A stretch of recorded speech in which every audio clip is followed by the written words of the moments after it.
Hey RSM, it's Pastor Grant here again. I wanted to check in with you guys before we get started on another RSM Bible study video.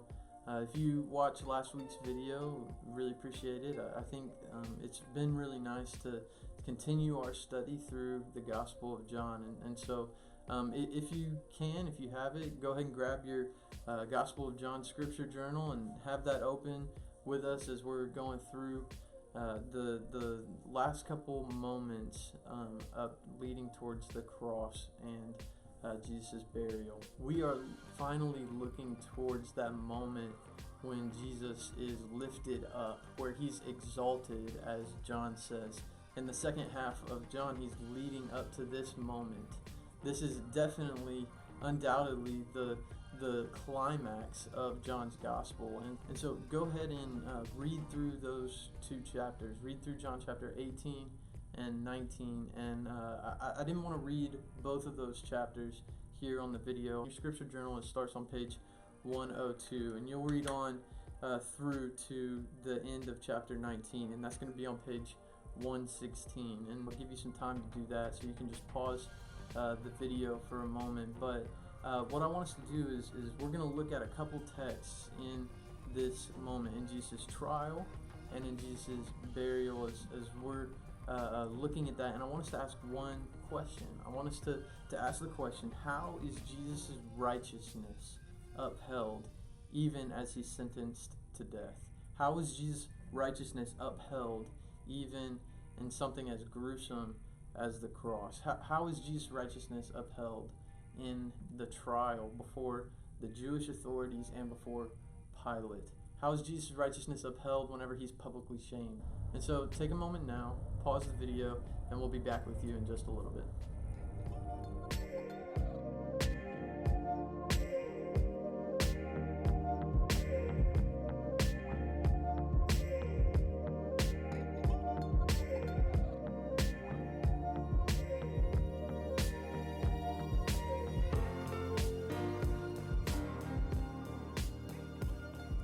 Okay, welcome back. I hope you took time to read chapters 18 and 19. I understand there's a lot in those two chapters, and so we have here the arrest of Jesus, which we saw in the garden last week, and then we have Peter's denial one time in one section and then twice in another time that Jesus foretold earlier. We also have Jesus' trial before Jewish authorities, and then he moves on, and there's a trial before Pilate, the Roman authorities in the time. And then also, as we look at chapter 19, we have the road to the crucifixion, where Jesus is carrying his own cross, and then we have the actual crucifixion, where Jesus is lifted up on the cross, and then we have the burial of Jesus. And so there's a lot going on in these two chapters, and a lot that's very central to John's gospel. But again, like I said before, what I want us to do is to look at maybe one question, and I think this is so central to the crucifixion and what we're talking about this week and what we're anticipating for in this time of year leading towards Easter. And the reality is the central question that we need to be asking is was Jesus' trial wrong? Was he wrongfully crucified? And maybe the question behind that is, how was Jesus' righteousness upheld in all of these situations, in all of these events? How was Jesus' righteousness upheld even as he's sentenced to death? And I want us to look at three ways that Jesus' righteousness is upheld. Three ways that Jesus' righteousness is upheld. The first is on a cosmic level, his righteousness on a cosmic level. The second is his righteousness on a personal level. And then thirdly, that we look that his righteousness is upheld on a very public level, on display for all to see. Let's look at the first one. We can see at a cosmic level, Jesus was at the hands of the authorities of the day, both the Jewish high priest and the Roman authority. we're going to determine what happened with Jesus, what happened in this time. He was at the hands of the authority, yet he was never out of control. Jesus was always the true authority over all other authorities. Look with me in chapter 18, verse 36.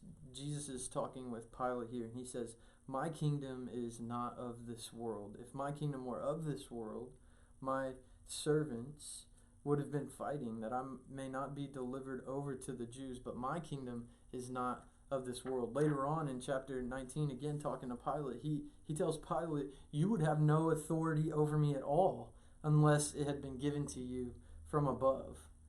And so we see in this situation, in Jesus standing before Pilate, one of the authorities of the day, even here, whenever he's at the hands of Pilate, he's never out of control. Jesus knows that he's situated perfectly right within the will and the plan of the Father. And so what Jesus is pointing out here is that Pilate may think he's in control, may think he has authority over Jesus' life, but in reality, it's the Father's plan that's going to be taking place. Think back to John chapter 10, verse 18. Jesus says, "No one takes my life from me, but I lay it down of my own accord." Again, this is Jesus laying out perfectly that he's the one that is in control, not the authorities of the day. And so it would be arrogant to think that you were in control in that situation. It's God that is in control. It is Jesus that is in control. He's at the hands of the authorities, yet never in the grand scheme of things at a cosmic level out of control. And so Jesus' righteousness is upheld at a cosmic level. It's also upheld at a personal level. At a personal level, Jesus is wrongfully accused, yet without guilt. Look at chapter 18, verse 38. This is Pilate. After he had said this, he went outside to the Jews and he told them, "I find no guilt in him."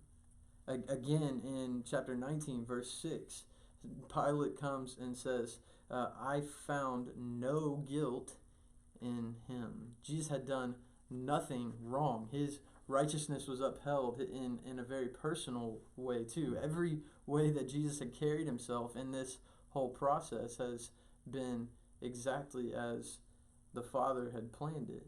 He was wrongfully accused, yet without guilt. And one of the things that I think we need to point out from here is that when you and I sin, is that we experience guilt. Jesus never experienced that guilt because he was without sin. And so we saw at a cosmic level, Jesus was at the hands of the authorities, yet never without control. At a very personal level, he was wrongfully accused, yet without guilt. And then the third way that Jesus' righteousness is upheld is at a public level. A public level. Jesus was disgraced in every way, yet without shame. He was beaten. They put a crown of thorns on his head. And then you can continue on in chapter 19, verse 17. He was bearing his own cross. They put a sign on top of the cross with an inscription that said, "Jesus of Nazareth, King of the Jews." And even then, the Jews aimed to deepen the shame, to even make it say, "This man claimed to be the King of the Jews." Yet Pilate, it didn't even sit well with his conscience, and he wouldn't change it. And so he had a sign that said, "Jesus of Nazareth, King of the Jews," even then publicly mocking him. In every way, Jesus had a reason to be shamed at a very public level. Yet, Jesus, in that moment, felt no shame. Jesus knew that he was situated perfectly within the plan of God. He was situated perfectly within the plan of God. And for us, yet, when we are being so different from Jesus, sin, and when we are rightfully accused of our sin. We feel that guilt there that Jesus never felt. And yet we also feel that shame. And so what we need to see here is that the guilt and shame that we feel from our sin is something that we completely deserve to have been feeling. There's nothing that we could have done to cover the sin for us. And so the guilt and shame that we feel is completely deserved. And yet Jesus is being placed in this situation and the events that are unfolding where he is made to feel this guilt and shame on our behalf. And yet Jesus, because he is not guilty of sin and he feels no shame because he knows he's situated perfectly within the plan of God, he takes that on our behalf. And so Jesus' righteousness is upheld at a cosmic level, and in that he's at the hands of the authorities, yet never without control. At a personal level, and that he's wrongfully accused, yet having no guilt. And at a public level, where his situation is on display, his shaming is on display for everybody to see, yet he laid down his life. It wasn't taken from him. And so he knew he was perfectly situated in the plan of the Father. And so at a cosmic, personal, and public level, Jesus' righteousness is upheld, even heading towards the cross. And so in these ways, we can see the distinction between what Jesus felt and then what we experience. And the first, at a cosmic level, we know, if nothing else, right now in these times, whenever we don't have any control over how this coronavirus thing goes. We know that we're not in control, but God is. And at a personal level, we know that we feel the guilt of our sin. It weighs heavy on us as believers. We know that we experience that. Jesus felt no guilt because he had no sin. And at a public level, we tend to pull back and hide our sin and hide that shame because we don't want anybody to know. And yet Jesus let everything show. He wanted to show that the shame that we should feel was taken on himself, and so we don't have to feel it anymore. Do you see the exchange that happens here? Our tendency, our pride and arrogance to try to control every situation, Jesus flips it on its head and says, no, I'm the one in control. Our guilt that we feel because of our sin, Jesus takes that on himself and says, no, I'll take that guilt to the cross. Our shame that we tend to feel and the insecurities that we have, Jesus takes that on himself and says, no, I put it out here for the world to see. And there's an exchange that happens. Our arrogance, our guilt, our shame placed on Jesus. And the beautiful side of that, the beautiful part of the cross is that all of Jesus' righteousness is then given to us. It's transferred to us. He not only took our guilt and took our shame, but he gave us the righteousness and the goodness that he carried in himself. And so what does this mean for us as we look towards the mindset and the mission of Jesus? It's easy for us to see in these verses the distinction between Jesus and us. We never could have endured these events in the way that Jesus did. And yet what we've been trying to do in the Gospel of John is see what it looks like for us to look more like him, to look more like Jesus. Let's look first at the mindset of Jesus. The mindset that Jesus had was one of humble confidence. If you've been around us at RSM any number of times, then you've heard us talk about this humble confidence, this tension that the gospel causes us to feel of a humility before a big God, and yet a confidence that comes to us only through what Jesus has done on the cross. Jesus is a perfect example of what this humble confidence looks like. Look with me, Philippians chapter 2, verse 8. Philippians 2:8 says, and being found in human form, he humbled himself by becoming obedient to the point of death, even death on a cross. And so we see Jesus at the greatest moment of his humility, where he is as humble as he ever will be, taking the guilt and shame and the punishment for sin that we deserved. Yet he carries himself in this manner that he knows he is situated exactly where he needs to be. And we saw this throughout the course of the Gospel of John, that Jesus was anticipating this moment where he would fulfill what he came to do. And so the mindset for us ought to be one of humble confidence as well. That we ought to carry ourselves in humility, knowing that we come and offer nothing to the Father except the blood of Jesus. That we can only depend on the blood of Christ to save us.